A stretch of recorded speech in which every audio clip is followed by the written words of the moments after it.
Good afternoon, and welcome to this IASP and PRF webinar. My name is Benjamin Farrell. I'm the coordinator of global programs here at IASP. And today, PRF is excited to bring you a webinar from IASP's newest special interest group titled Approaches to Pain Treatment in People with an Intellectual or Developmental Disability. Today, we will be hearing a great discussion between Dr. Oberlander from the BC Children's Hospital in Vancouver, Canada, and Dr. Brian McGuire from the National University of Ireland in Galway. The IASP and PRF are thankful for everyone who could join us today and remind you that today's webinar will also be recorded and available for later viewing on IASP's Pain Education Resource Center. I'd also like to encourage our viewers to utilize Zoom's Q&A feature to ask any questions you may have during today's proceedings. At this time, I'd like to introduce our moderator for today's webinar, Dr. Ruth Defrin. Ruth is a professor of neurophysiology from the Faculty of Medicine and the School of Neuroscience at Tel Aviv University in Israel. She has also been a visiting scientist at the University of Toronto in Canada and the Center of Sensory Motor Interaction in Denmark. She co-founded the Tel Aviv University Pain Research Hub, and her research focuses on mechanisms of chronic pain following traumatic injuries and psychological trauma, as well as the pain perception of individuals with an intellectual disability. With that, I'd like to pass today's proceedings over to Dr. Defrin and look forward to hearing from our participants. Thank you, Ruth. Thank you, Ben. Hello, everybody. I'm excited for two reasons. One is that this is the first webinar of a new special interest group of IASP that was recently launched, Pain in Intellectual and Developmental Disabilities, or in short, PITSIG. And I invite you all to join us and contribute to our causes, which are to raise awareness and promote interdisciplinary knowledge exchange in order to improve pain management for individuals with IDD. It is important for us to emphasize that pain is universal regardless of how people communicate their pain or whether they can communicate it at all. And of course, as you probably know, pain is a complex experience, and its comorbidity with intellectual and/or developmental disability poses a real challenge for the individual, for clinicians, and for caretakers. The second reason I'm excited is that we have with us two outstanding people, worldwide experts, who contributed exceedingly to the topic at hand and who will be sharing their expertise and vast knowledge with us. So when we ask ourselves, what is the best approach to teach pain in people with intellectual and developmental disability? Or when we ask ourselves, what should we do when usual treatment does not work? These are the people we want to hear their opinion. So I'll start alphabetically. Brian McGuire is a professor at the National University of Ireland. He is a chartered clinical psychologist with more than 25 years of clinical, academic, and research experience. Brian has worked in the UK, in Australia, and Ireland in various clinical services of people with an intellectual disability. And he co-authored the first pain management treatment manual based on CBT for caregivers of people with an intellectual disability. Brian wrote over 160 papers on the topics that we are about to hear today. He's currently the director of the Doctor of Psychological Science program and the joint director of the Center for Pain Research. And he was the inaugural chair of the Irish Pain Research Network. At his spare time, Brian keeps his heart pumping by jogging on the hills of Galway. Professor Tim Oberlander is a physician scientist at British Columbia Children's Hospital, Vancouver, Canada. Tim's work bridges developmental neuroscience and community child health. As a clinician, he manages complex pain in children. and has a particular interest in managing pain in children and youth with developmental disabilities. As a researcher, Tim's work focuses on studying how early life experiences shape the child's stress and pain responses. And his goal is to understand developmental plasticity in childhood that reflects risk or resilience. Tim's work, now over 160 papers as well, extends from molecular to genetic studies to population epidemiological studies. Tim's recent attempt at dabbling in film acting gave him the realization that it's a good idea to keep his day job after all.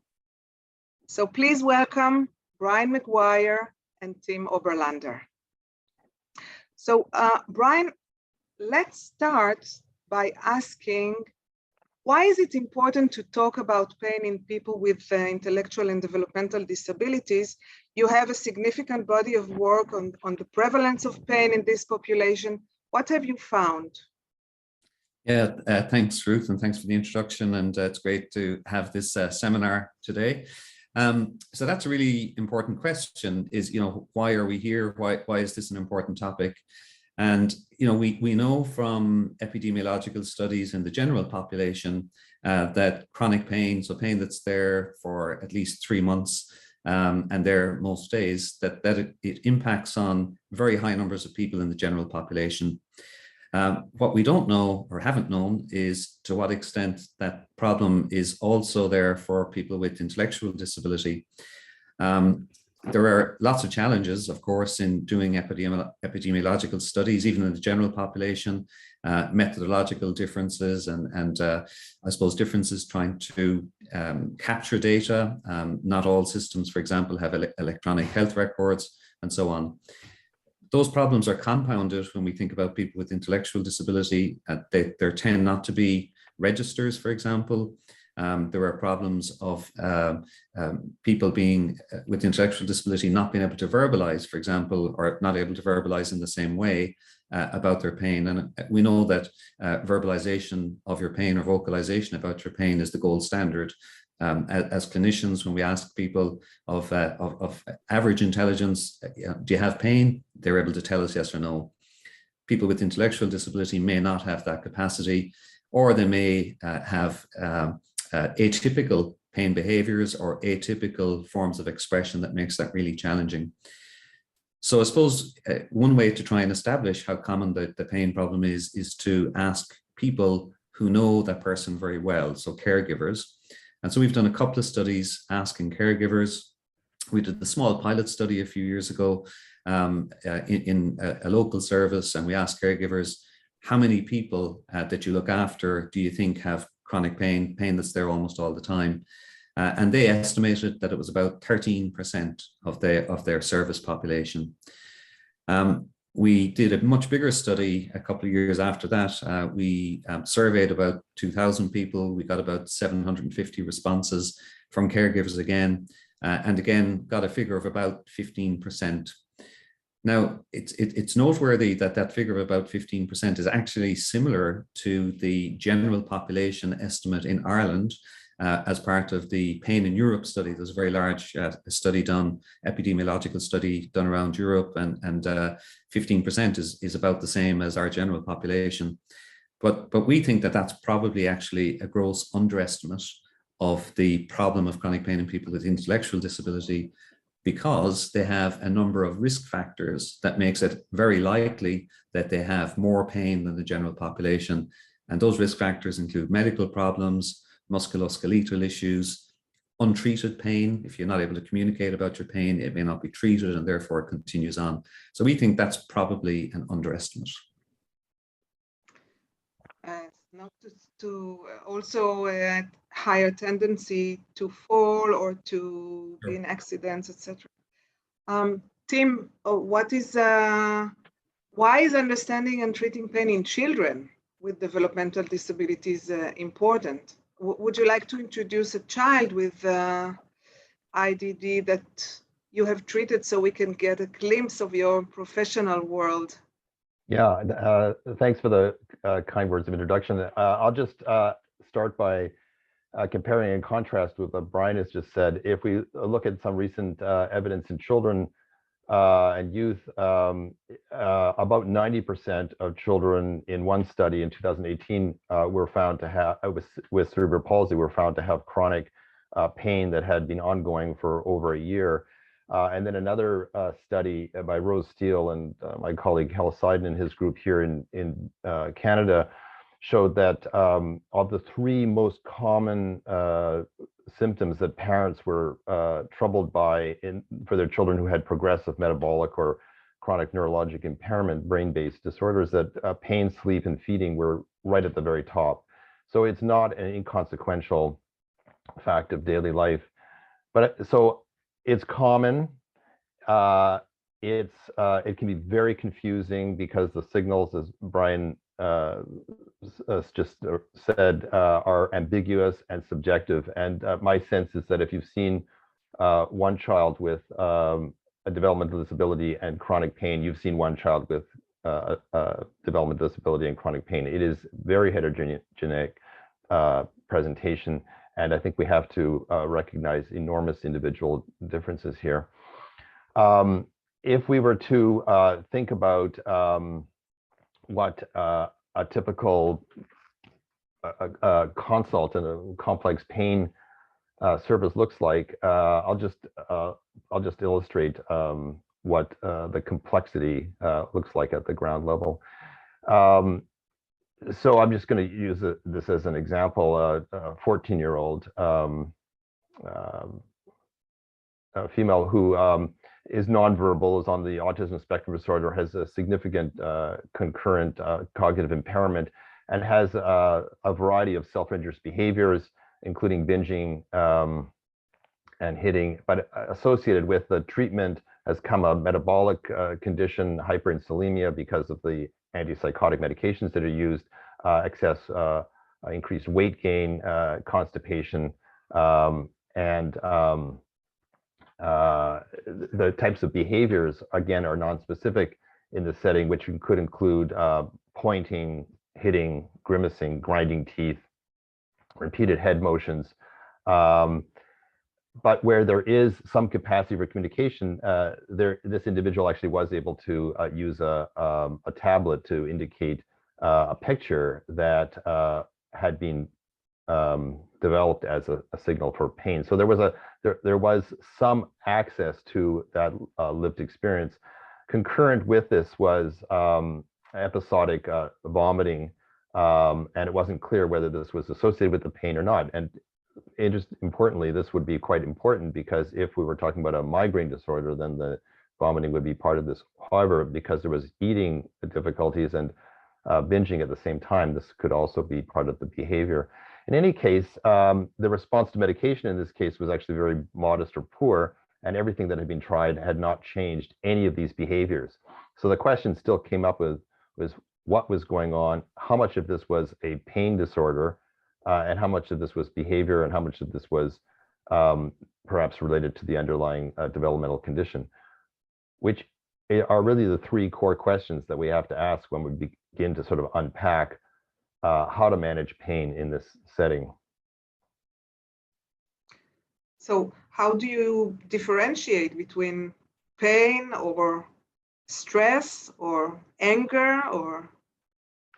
Yeah, so they'll go back to the core lessons that we learned in medical school, and I'm sure as psychologists you were taught the same thing. Take a detailed history. What happens beginning, middle, and end? What precedes something? What follows something? And begin to tease apart. In this particular case, it turns out that there was a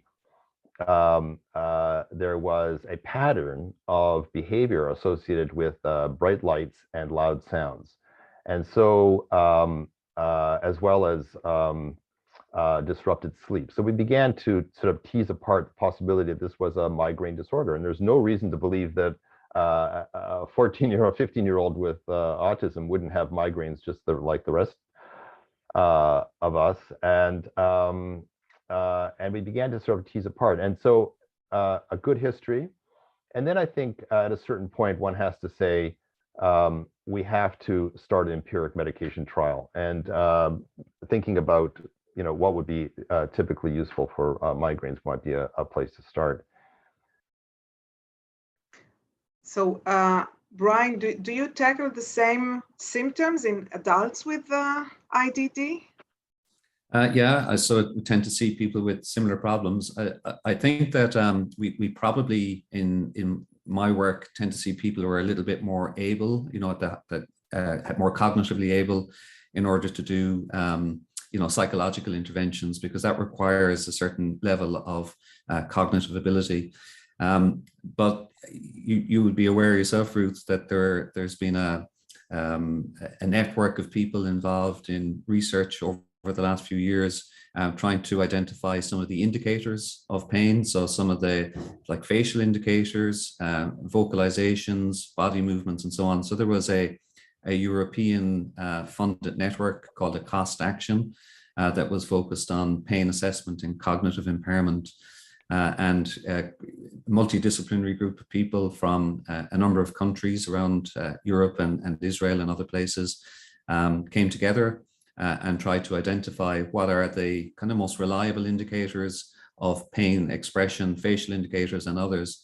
And there's been ongoing research trying to apply those items, those signs and symptoms in different populations, mostly in people with dementia as a form of cognitive impairment. But Ruth, yourself and some of the people I work with here have been doing some studies to look at those indicators in people with intellectual disability, and just seeing whether people who are possibly people who work in services and are more familiar with people with ID, if they can identify which of the people in video vignettes, which of those people appear to be showing evidence of pain, and also people in the general population.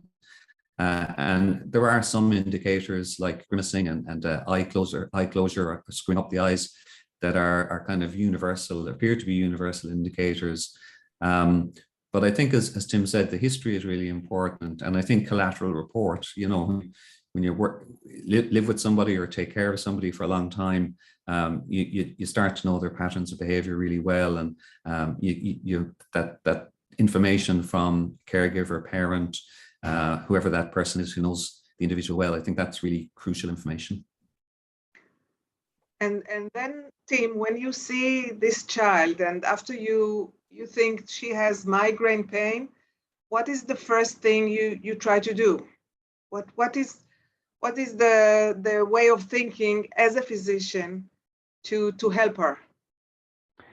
Yeah, so history is really critical. Collateral experienced caregivers are really critical. There are standard tools that are used widely in this setting in children. I don't know about adults, but the FLAC is one of them. The non-communicating checklist and the triple P, the pediatric pain profile, each has its own merits.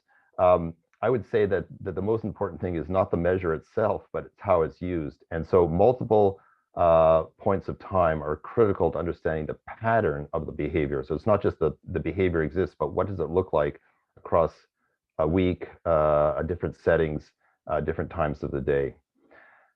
Then I think it's really important to develop a differential diagnosis, just like we would do in any other setting. But we have to think of both very obvious, common causes and occult ones. And then a third group would be ones that are specific to that particular type of disability. So certainly children with cerebral palsy have spasticity, joint instability, subluxation, dislocations, and things that would be specific to the particular condition. When we think about occult causes, things that we wouldn't normally think of, we think of corneal abrasions. If the person has self-injurious behavior, then it's possible that there's has been an injury to the eye that would be represented by generalized irritability. It could be represented by generalized disability. Then the second occult cause that we think about are fractures that have occurred. Again, the condition may result in immobility, an increased risk for fractures. And then there's no reason to believe that that neuropathic pain is not also present. And so we have to think about the possibility that surgery or some injury has resulted in a neuropathic condition. So not all the pain that we're looking at is nociceptive or inflammatory. And then I think that we also have to think about the condition itself may also be responsible for nociplastic, the fourth incredibly important component of chronic pain.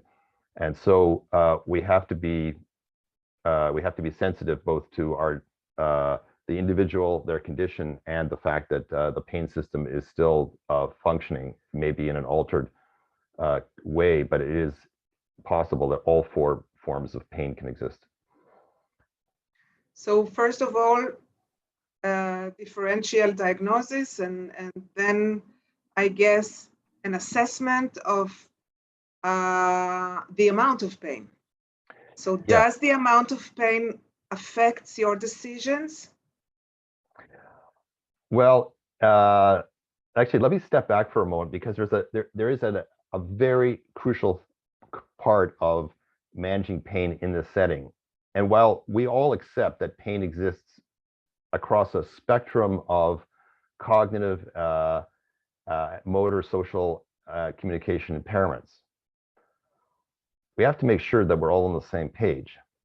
And that it may seem terribly self-evident, I don't think that we can always assume that we all members of the team accept the fact that pain could be underlying this pattern of behavior of irritability. And yes, it is possible that other causes exist, but I think we have to be sensitive to the fact that it is both imperative for us to get to the bottom of it, but it's because of it's good for health. But there's also, I think, an ethical imperative that we have to apply the same lens that we would apply across all other human beings, and that we can't assume that it's just irritable neurons or it's just related to the condition. Pain needs to be recognized by itself. Okay, so I just wanted to get that out right off the top, that we all, that there's a certain general understanding of that.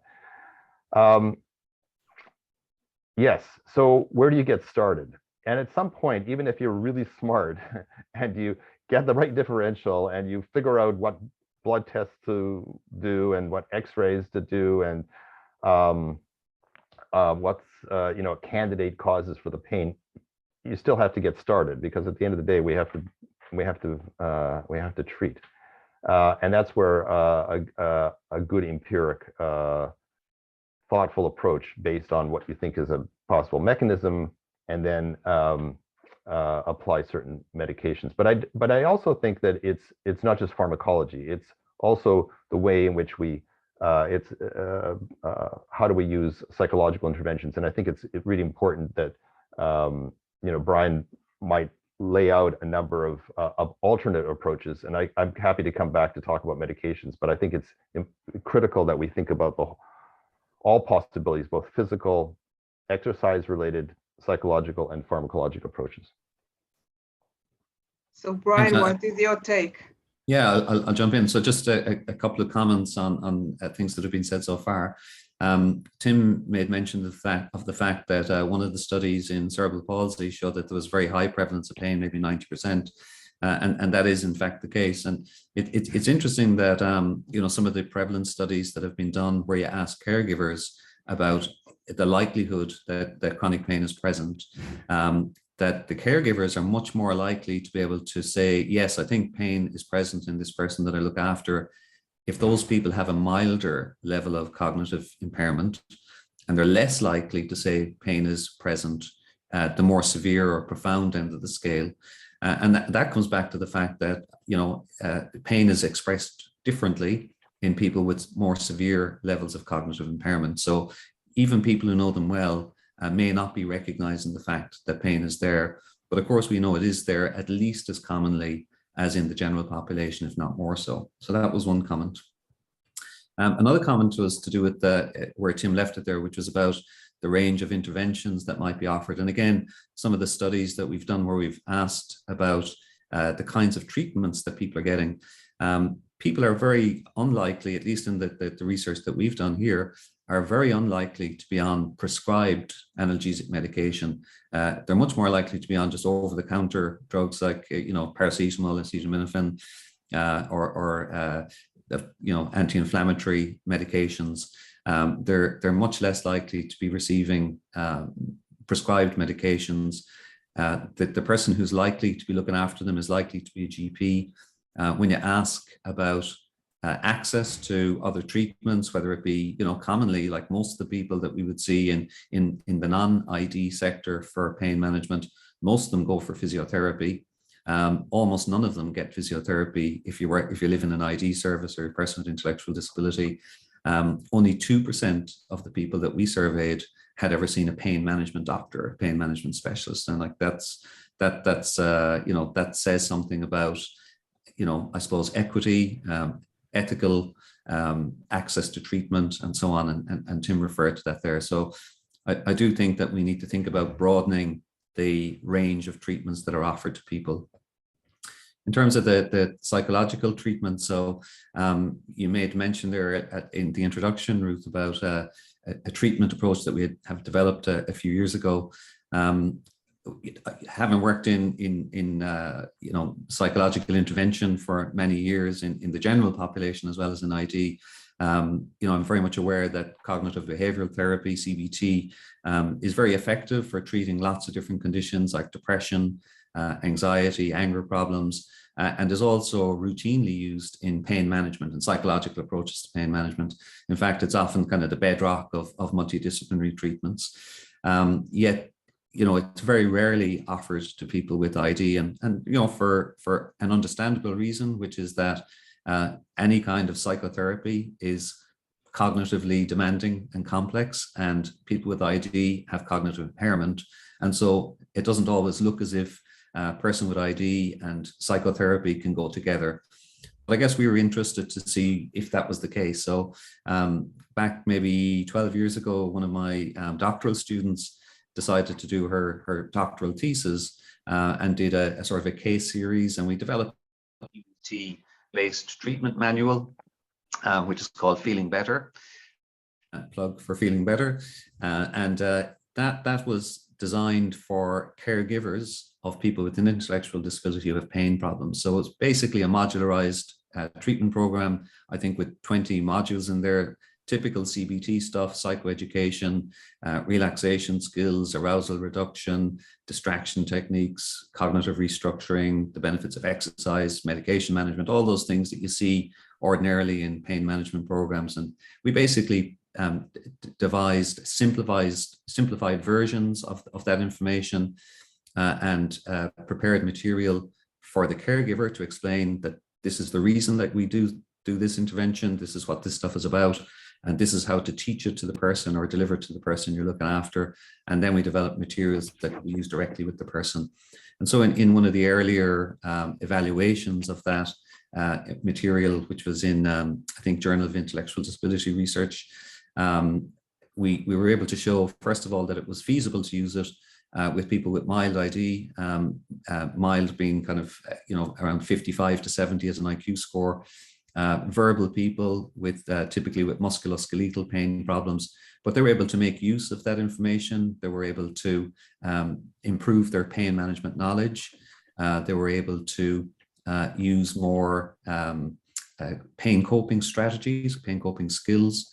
They found that their pain coping skills became more effective as a result of the intervention.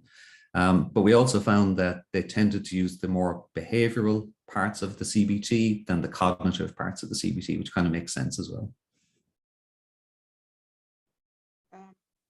Several studies on pharmacological treatments reported that people with IDD receive less pain medications, maybe lesser doses compared to typically developing people. Tim, do you find this correct in your practice?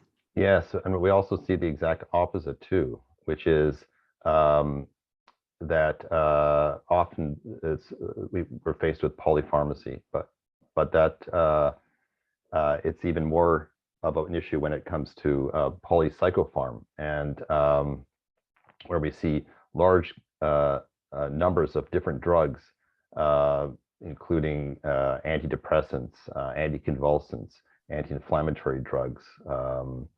CBD is very common here in North America as a way of treating, and we don't really know what typically is in the CBD preparation because it's bought at a local cannabis shop.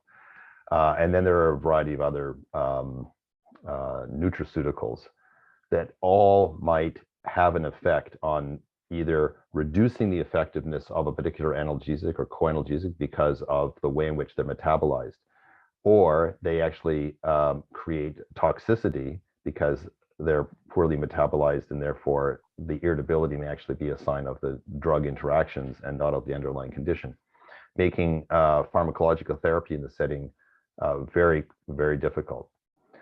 And it's very important to keep in mind that that the pain either may be because it's under-recognized and underdosed, or it may be underdosed, but in the presence of good medications just because of the way in which they're metabolized, particularly in the liver.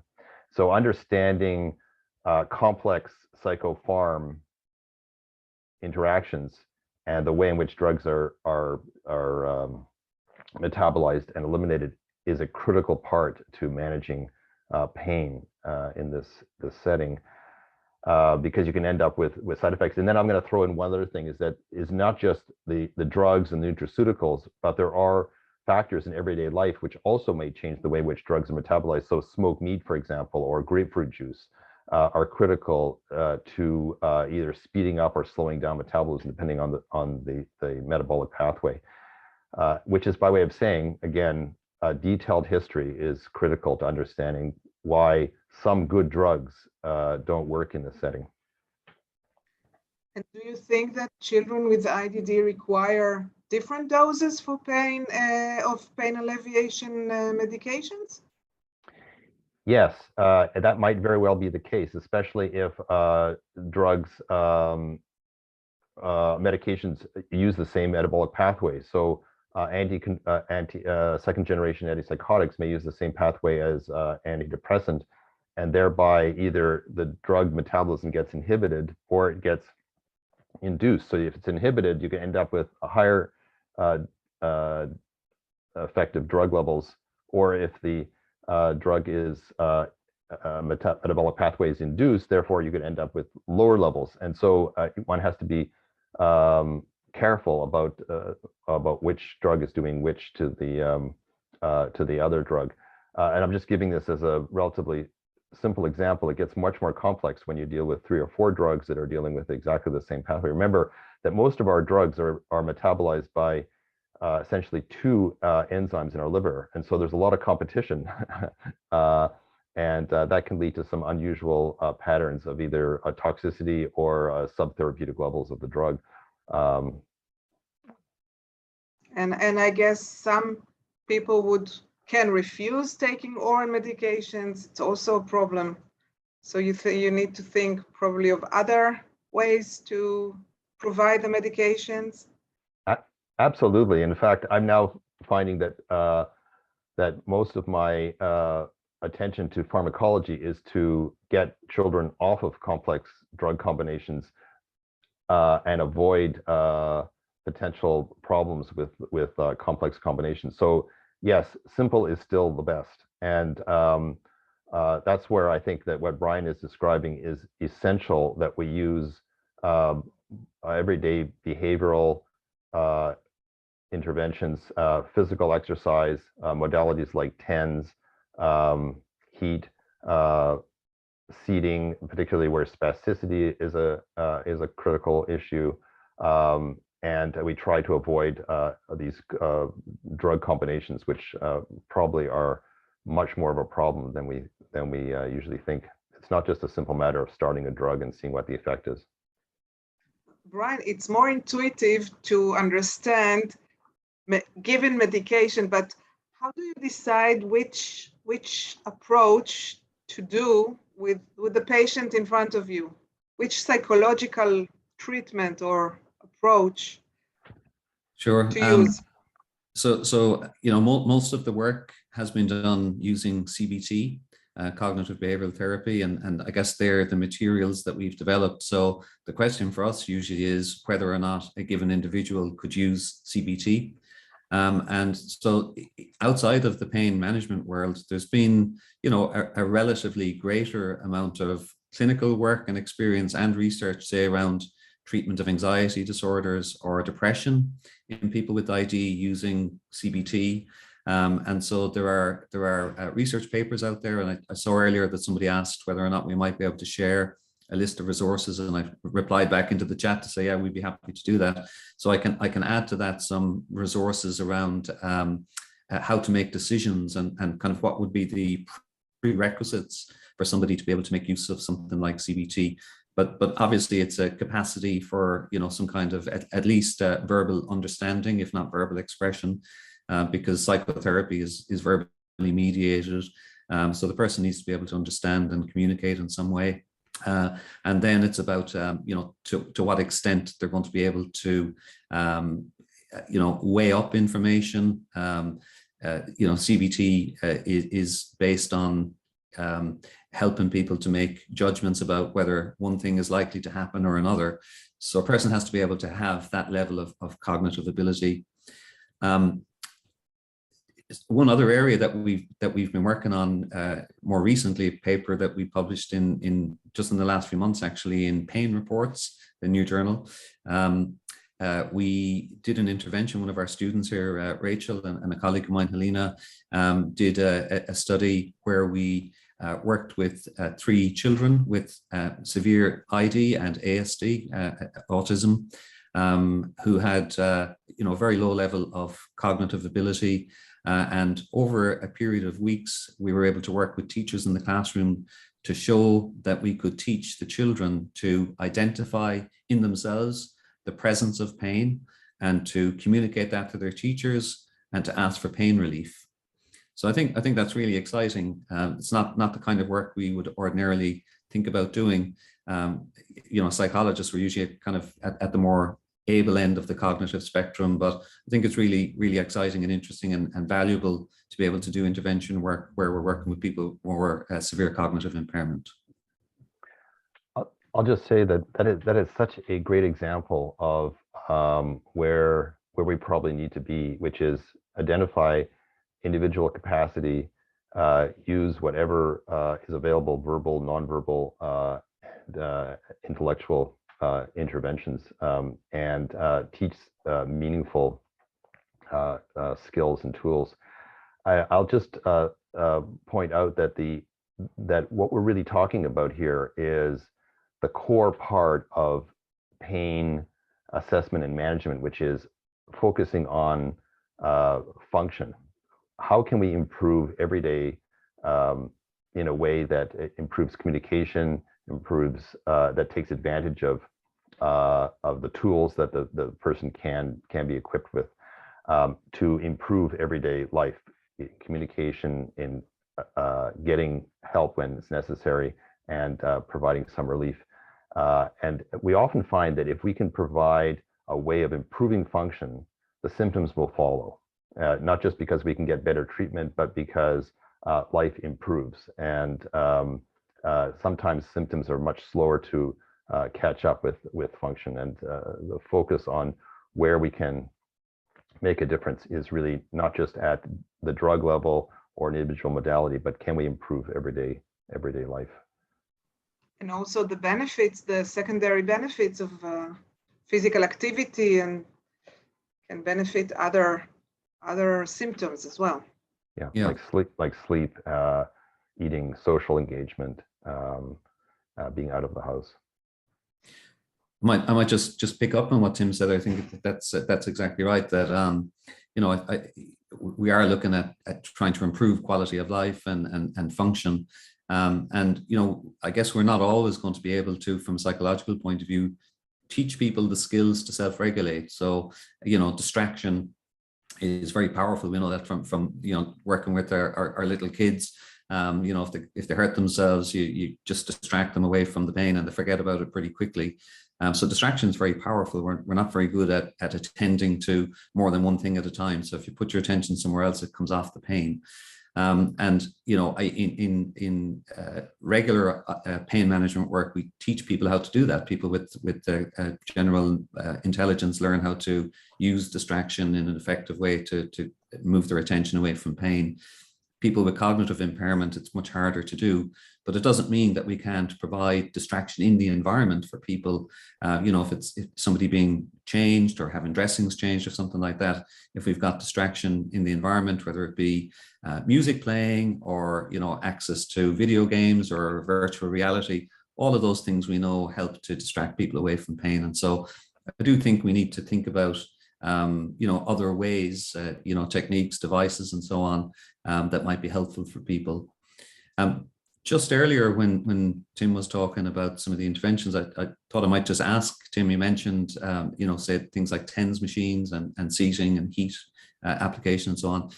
In my regular pain management world, outside of the ID service, a lot of the pain specialists give nerve blocks and lignocaine infusions and all of those things. I just wondered if there's any literature or any data on the use of those kinds of interventions with people with ID that you're aware of.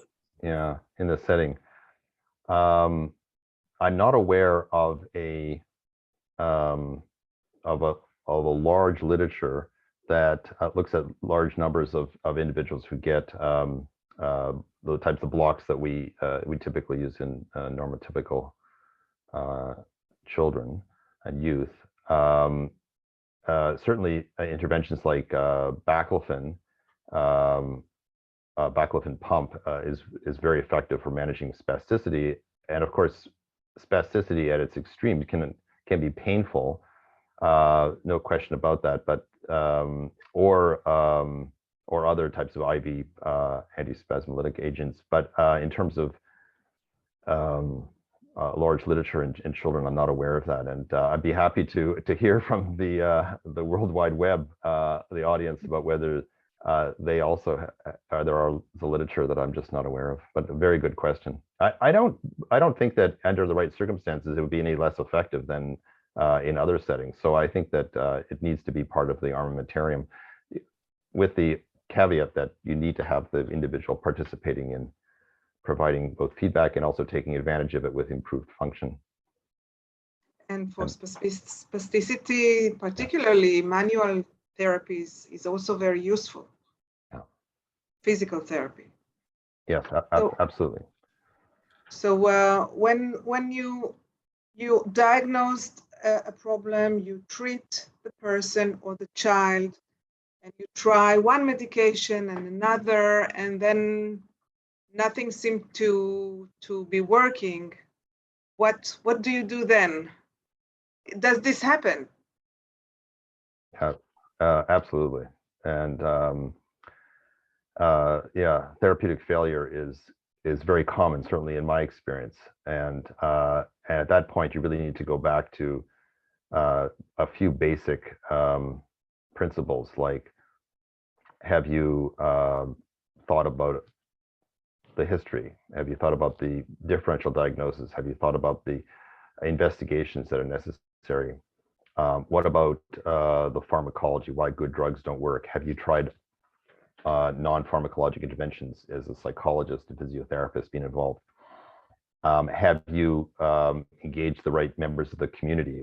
Is there a behavioral intervention who should really be part of the team in the first place? Have we, we tend to think about the clinic, but really the child is not the clinic. It's the professionals in the world out there, and we really need to go back to the community. So taking a thoughtful reappraisal is really important. But at the end of the day, we can be very smart. We're all, can all be very smart. We got all these great tools at our disposal, but really it may come down to just doing that human thing that we're all trained and we all have as practitioners, and that is the clinical encounter. We can't dismiss the fact that as clinicians, we have an incredibly powerful role in finding out what's the question, what's driving the concern of the caregiver, why has the behavior not changed? And in that sense, we have to apply the same rules that we use everywhere as healers, which is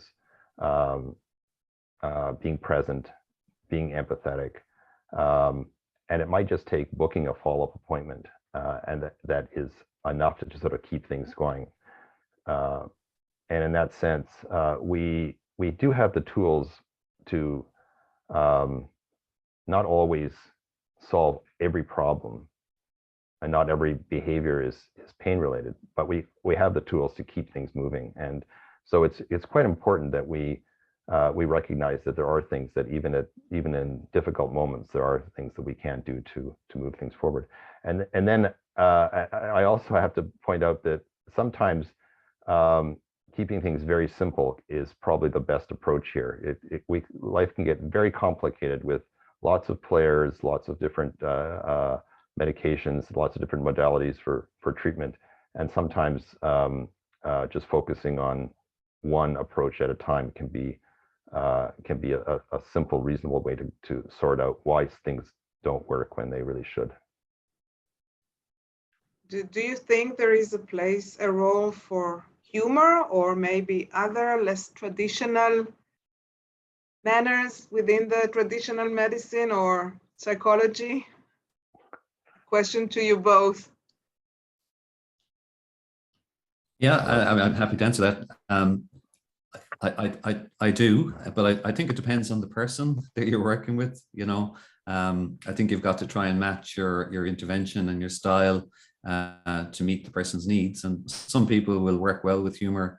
Some others might feel that, you know, that humor is inappropriate in the context of their suffering. But Tim mentioned the fact that, you know, therapeutic failure is sometimes the end point for us. I have to say that, again, working in pain management for a long time in the neurotypical population as well, I think to some extent therapeutic failure is the norm. You know, that we often don't make good headway with people's pain management, and you know, they have a chronic pain condition, it's not going to go away.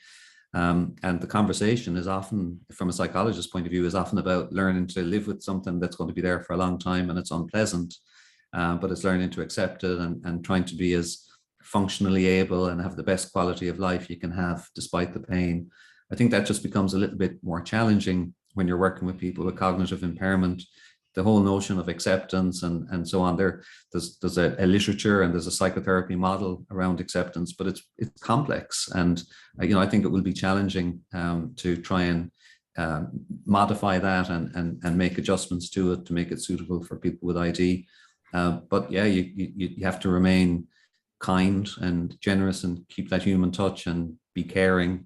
And people appreciate that just as much as the intervention, in my experience. Tim? Yeah, I agree. In fact, I think one of the things that working in this field for a long time has taught me a number of lessons. One is that it's very humbling. And the second is that it really brings us face to face with some really critical and I think somewhat existential questions about what is pain? What is pain in the presence of a disability, of an altered neurological system, and questions about what really what is that human experience called pain? We can't image it. There's no biomarker that I'm aware of.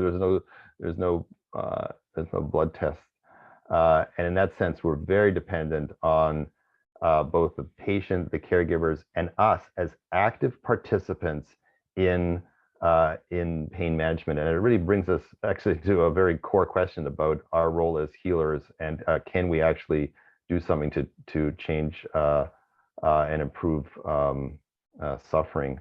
I find this very humbling. I find this very invigorating at the same time. And I think the lessons from this last hour have been that there's lots we can do.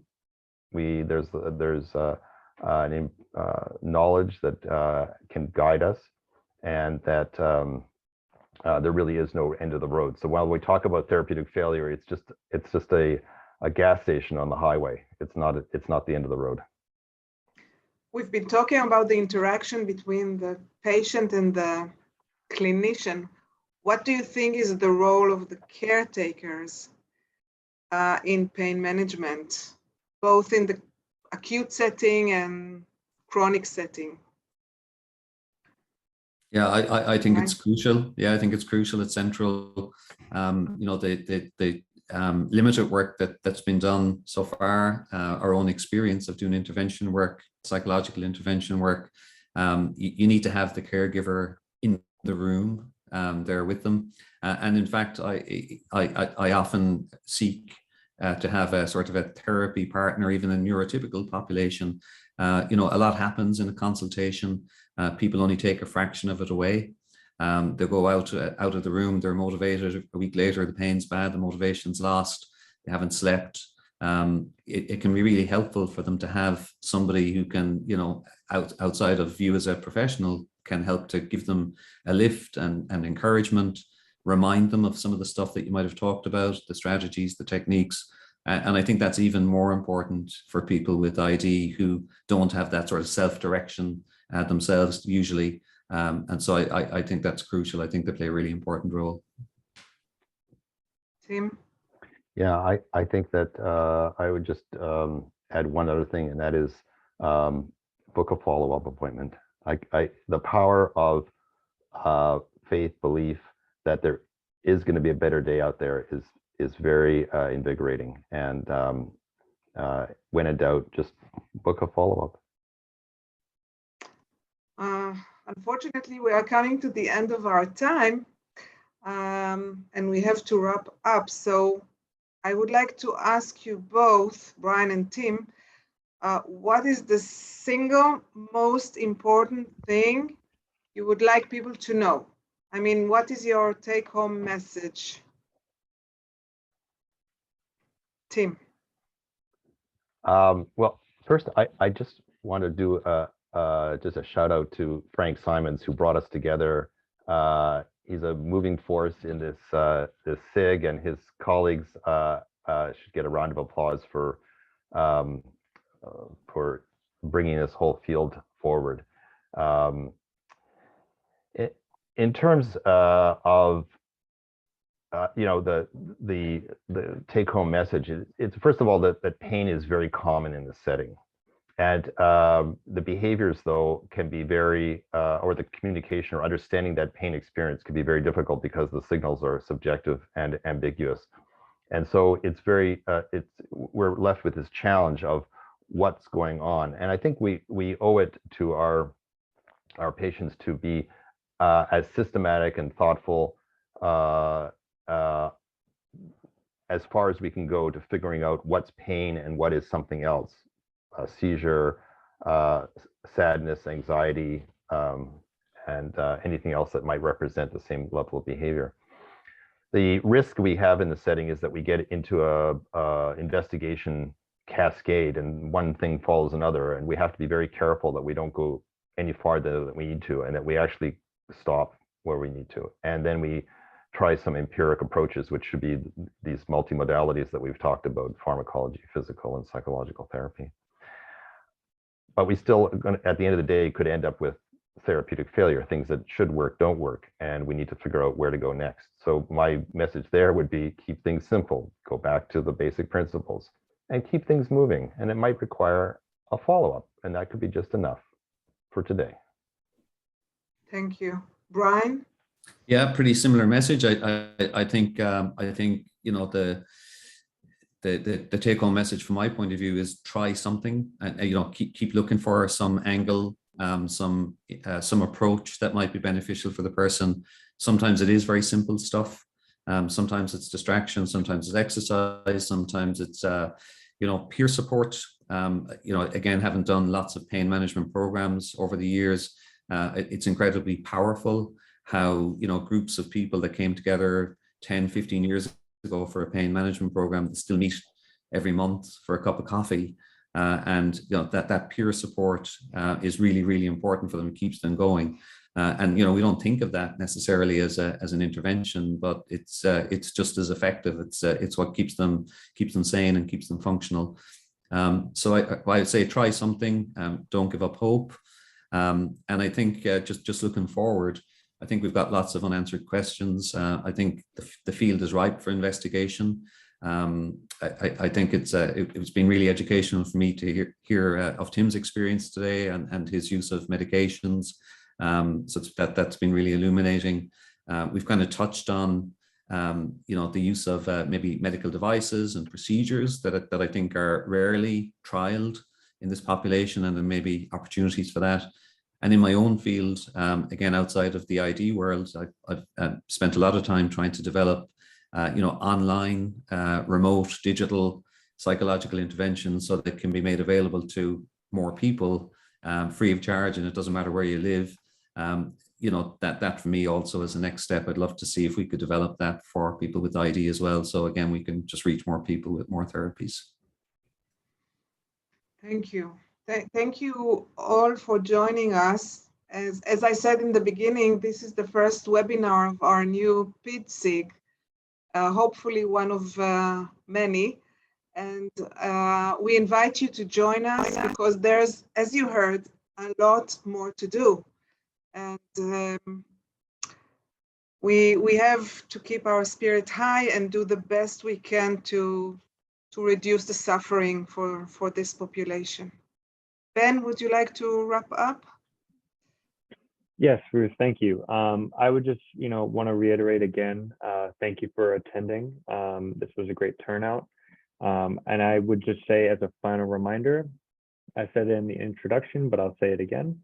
This webinar will be, we'll have access to it on our Pain Education Resource Center, or PERC, on our IASP website. But with that, thank you all for those who used chat, who actively participated in listening throughout this webinar. And thank you again. Thank you, Ruth. Thank you. Thanks all. Brian. Thank you. All the best. All the best.